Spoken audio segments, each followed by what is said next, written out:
Magandang oras mga kababayan, mga ka-Golden Boy. Nako, si Jerbel Luestro, ang congresswoman na siyang prosecutor ng kaso na impeachment ni VP Sara, ay nagsasabi na hindi na kailangan ng special session at hindi na kailangan na mag-convene pa ang Senado. Ibig sabihin ng convene ay yung magpulong-pulong pa pagkatapos pa ng recess sa July. Ay hindi pala ganun. Ay pwede na pala itong aksyonan kasi naaayon sa batas at kakaiba daw itong impeachment trial kaysa ibang mga trial na nariyan sa Senado. Kaya ang paggawa ng writ to summon, ito yung sulat, parang itong sulat na papuntahin na dito si VP Sara sa Pilipinas, pabalikin na. Magawa lang daw yan, sabi ni Escudero, ang writ to summon kapag mag-convene na daw, ibig sabihin yung mag-umpisa na pagpulong-pulong muli ang Senado pagkatapos ng isang buwan na recess. Kaya hindi dapat ganyan, sabi ni Luestro, kasi magaling to si Luestro eh. Pwede palang walang special session at makagawa na ng writ to summon. Ang dali lang naman siguro gumawa niya, no? Ita-type lang yan eh. Di ba? At ipa-approve sa mga senador, papirmahin lahat para magiging legal yung writ to summon. Well, narito ang ulat, courtesy sa atin ng PTV4. Atin panoorin. Hindi na kailangan ng regular session para dinggin ang impeachment case laban kay Vice President Sara Duterte. Ito ang reaksyon ng House Prosecution Panel sa pahayag ni Senate President Cheese Escudero na maaari lamang silang makapaglabas ng writ of summons kapag nag-convene na ang Senado bilang impeachment court. Cyril Tobias ng IBC sa Balitang Pambansa. Opisyal nang natanggap ng Office of the Vice President ang kopya ng naifile na motion ng House Impeachment Prosecutors kung saan iminumungkahi kay Senate President Cheese Escudero na hainan ng writ of summons si Vice President Sara Duterte at bigyan din ng bise ng 10 non-extendable days alinsunod sa impeachment rules para formal nang sumagot sa kinaharap niyang articles of impeachment. Kasunod niyan, umaasa raw si House Impeachment Prosecutor Jerbel Luestro na maaprubahan ito at hindi na maghihintay ang Senado hanggang June bago mag-convene bilang isang impeachment court. Ayon kanina, sabi sa nagbalita na pinadalhan na rin ang opisina ng Vice President nitong kopya ng nagpahiwatig na mayroong darating na writ to summon VP Sara sa summon to the Senate. Tatawagin siya para umpisahan na itong impeachment trial. Kasi di ba? Nasa mode 3. Di ba sabi ni Jerbel Luestro, itong congresswoman, na mode 3 ang trial ni VP Sara. Ibig sabihin ay hindi nadadaan sa mga hiring-hiring pa, diretso na daw ito sa proper trial. Kasi mode 3. Kasi sa mode 3 ay yan ang kondisyon na nakaperma ang more than one-third or more than one-half of congressmen sa Congress. Kasi 214 214 ang pumirma at ang kabuuan, ang lahat yata ng congressman ay nasa 300 plus, di ba? So kalahati ng 300 plus ay nasa 150. So 215 ang pumirma. Sumobra ito. Sumobra, kaya mode 3 ang ngayon, itong trial ni VP Sara. Ibig sabihin ay nalampasan na yung dalawang mode, ang mode 1, mode 2. Diretso na sa mode 3, ibig sabihin mapadali ito dahil hindi nadadaan sa hearing. Napakagaling kasi magaling magpaliwanag itong itong prosecutor, si Congresswoman Jerbel Luestro. Sa lahat ng diyan sa, di ba?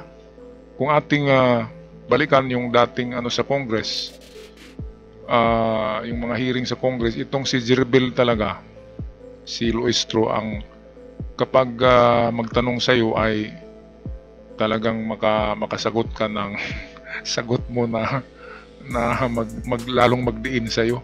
Di ba? Napakagaling kasi ito. Kung magtanong ay talagang magaling. Wala na akong masabi. Okay, balik tayo sa balita. While they maintain the position na kailangan ang session for them to be able to convene, we maintain otherwise. Kasi ang amin pong posisyon, we don't need session to be able to convene an impeachment court because impeachment is entirely different from legislative function. Sabi naman ni Luistro, maayos ang iniuusad ng paghahanda ng House Prosecution Team at nakakasama na rin nila ang ilang private prosecutors na voluntaryong tutulong sa paglilitis. Sa Article 2 ng impeachment case naman daw, nasain si Luistro kung saan tatalakayin ang umanong korupsyon ng bise sa OVP at DepEd confidential funds. Naku, lagot na si BP Sara dito. Kaya itong the more the happier nila dyan na assembly, nandyan na yung dalawang babae. So ngayon siguro na nanghalian na sila, make that naghapunan na, di ba? Hapunan ba doon o pananghalian?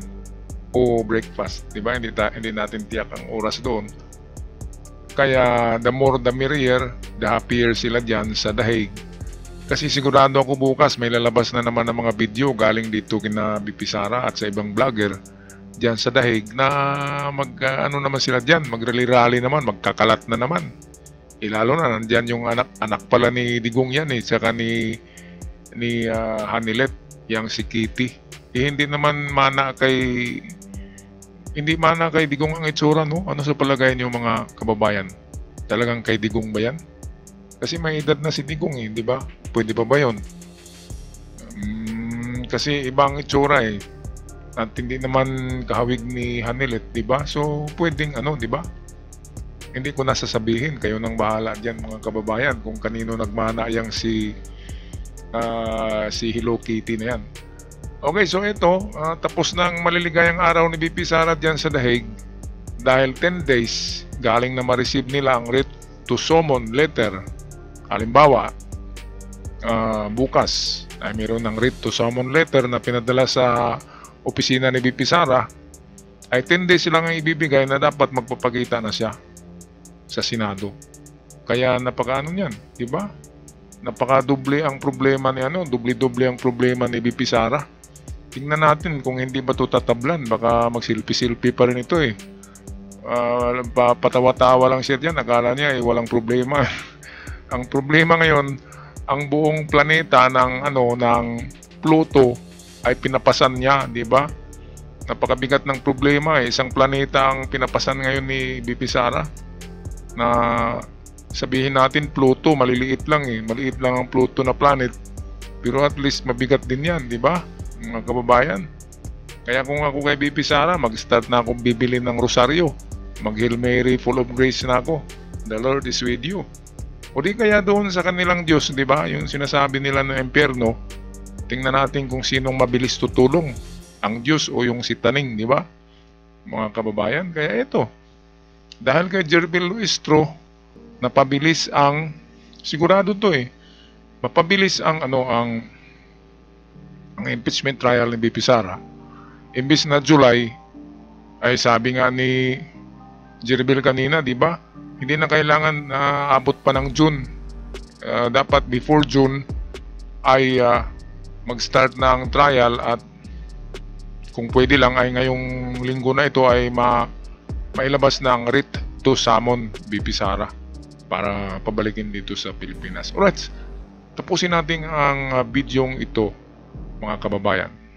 Merong pailan-ilan na tumutulong na, but we have not finalized yet the number and the names of the private prosecutors who will really be joining the prosecution team. So ang preparation na ay sama-sama yung nasa Article 1, tapos one group din yung nasa Article 2, another group yung nasa Article 3, so on and so forth, no? Dagdag ni Luistro, sana samantalahin ng bise ang due process na ibinibigay sa kanya ng napipintong impeachment trial. Kaya dapat nga samantalahin niya ang due process kasi pag naubos na yung due process na yan ay baka arrest warrant na yung ipapadala sa kanya, di ba?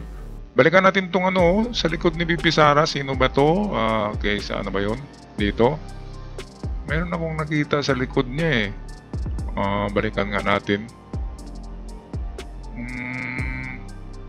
Ano sila Ito, sino ba yung nasa likod niya, di ba? Ipa-silpi-silpi din yan pero nako, inano na ng palasyo eh. Tumawag na yata o sumulat na ang palasyo diyan sa sa The Hague o Netherlands na wag bigyan ng asylum si Harry Roque. Pumalag ng palasyo eh. Bakit naman merong asylum yang di ba? In contempt yan sa sa Congress. At alam naman natin ang kanyang kaso, very related to Pugo, which is illegal. Itatago ba yan ng Netherlands kapag ganyang klaseng mga tao, di ba? Si Robin Padilla lang ang walang issue about itong mga Chinese connection, pero lahat sila diyan ay konektado eh. Kaya itong si Robin, ewan lang natin kung i-exit ito kasi hindi naman ganun wala naman siyang kaso, di ba? Pero madamay siya diyan, sama-sama eh.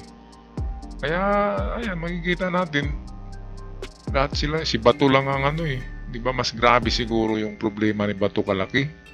Ang laki-laki siguro ng problema ni Bato kasi nagtatago eh. Si Harry Roque hindi natakot, BP Sara hindi natakot. Merong mga kaso yan.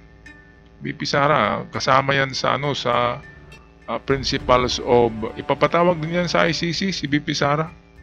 Triple na ang kaso niyan kasi kasama yan sa sa Oplan Tukhang si BP Sara. Si Las Cañas ang nagtestimony niyan. Si Las Cañas ang nagtestimonya na itinuro si Sara noong siya ay mayor pa ng Davao kasama sa Oplan Tukhang. Hindi ako ang nagsabi niyan, baka mayroon namang magalit. Si Las Cañas ang nagsabi niyan. Kaya ito si Roque, biglang maglaho tumamaya, di ba? Wanted na rin yan. Si Bato ay malapit na. Kinuha na nga kay Bato yung mga niya eh. Yung mga gwardiya, di ba? Yung mga bodyguards ng kapulisan ni Bato na 4 ay tinanggal na dahil wala na eh, hindi na nagserbisyo eh, hindi nagpapakita. Bakit naman bibigyan pa yung taong nagtatago na, di ba? Sayang yung sweldo sa mga pulis ng taong bayan.